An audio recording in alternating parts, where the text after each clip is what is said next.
Harvard विश्वविद्यालय में एक नए प्रोफेसर ने अपनी क्लास लेना शुरू की।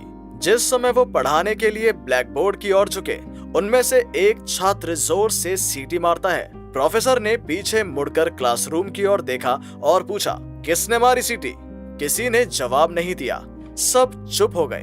तब प्रोफेसर ने चुपचाप चौक को टेबल पर रख दिया और कहा, आज कोई लेक्चर नहीं होगा, लेकिन मैं आपको बाकी समय के लिए एक कहानी बताऊंगा। हर कोई दिलचस्पी लेकर बैठ गया। प्रोफेसर ने कहानी शुरू की। कल रात मैंने सोने की बहुत कोशिश की, पर नींद मेरी नजरों से ओझल थी। ऐसा लग रहा था कि ये नींद कुछ मील दूर है।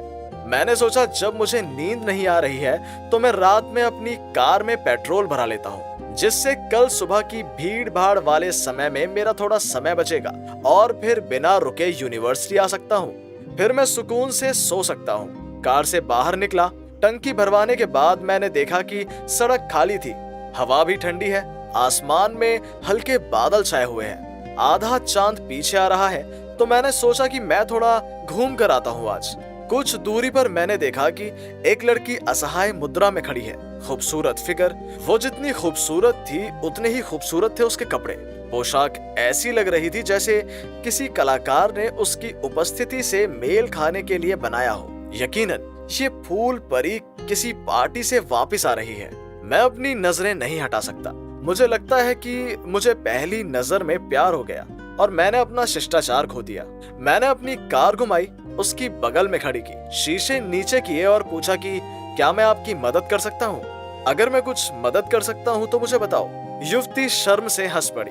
उसके सफेद दांतों की चमक देखकर ऐसा लग रहा था जैसे शाम सड़क के किसी कोने में आ गई हो। उसने धीरे से मुझसे पूछा, क्या मैं उसे उसके घर ले जाऊं? उसकी गाड़ी नहीं आएगी क्योंकि उसकी कार स्टार्ट नहीं हो रही थी। ये उसके ड्राइवर ने कहा कि वो इसे नहीं ले जा सकता और उसे कोई टैक्सी नहीं मिल रही थी। मेरी धड़कन बढ़ गई। मैं कार से बाहर निकला और सामने का दरवाजा खोला और वो मेरे साथ आगे की सीट पर बैठ गई। मैंने उसे अपना परिचय दिया और उससे कहा कि मैं तुम्हारे घर के बगल में रहता हूँ, विश्वविद्यालय में प्रोफेसर हूँ। जब उसने अपना परिचय दिया तो हम बात करने लगे और हमें ये देखकर आश्चर्य हुआ कि वो बहुत बुद्धिमान है और किसी भी विषय पर चर्चा करें तो उन्हें इन सब का बहुत ज्ञान है।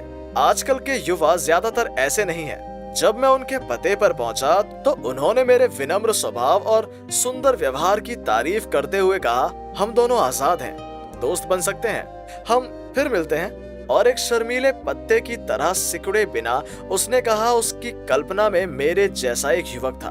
बिना धड़के उसने पूछा, क्या तुम शादीशुदा हो? मैं समझ गया कि उसे भी मुझसे पहली नजर में प्यार हो गया। मैंने कहा, आपकी सुंदरता के कारण मैं पहली बार में ही कार आपके पास ले आया। मैंने ऐसी राजकुमारी का सपना देखा था जो बिल्कुल आपकी तरह दिखेगी और मुझे लगा कि मैं उससे शादी कर लूंगा। फिर तुम्हारे ज्ञान, बुद्धि और बातों की गहराई को सुनकर मैं खुलकर बोल रहा हूँ कि मुझे भी पहली बार कोई अच्छा लगा है और मुझे भी तुमसे मोहब्बत हो गई है। लड़की ने कहा, हमारे अपार्टमेंट में आओ, चाय पीते हैं और बातें करते हैं। जब दोनों तरफ बेझिझक प्यार का इजहार हुआ, मैं उसके घर गया। कुछ देर बात करने के बाद उसने अलविदा कहा और मुझसे कहा, सुनो, मेरा भाई तुम्हारा छात्र होगा, वो अभी घर पर नहीं है, तुम उसे थोड़ा देखो, उसे ठीक से देखो, उसकी पढ़ाई वगैरह। अब से हम लंबे रिश्ते में रहेंगे तो ये आपकी जिम्मेदारी बन गई। मैंने कहा, तुम्हारे भाई का नाम क्या है? मेरी नई प्रेमी ने कहा, आप और मैं हमारी गहरी बुद्धि के कारण थोड़े ही समय में एक दूसरे से प्यार कर बैठे हैं। अब आप उसे अपनी बुद्धि से ही पाएंगे, इसलिए मैं नाम नहीं बताऊंगी। मेरे भाई में एक विशेषता है जिसके साथ उसे पहचानना है। क्या आप पहचान पाओगे?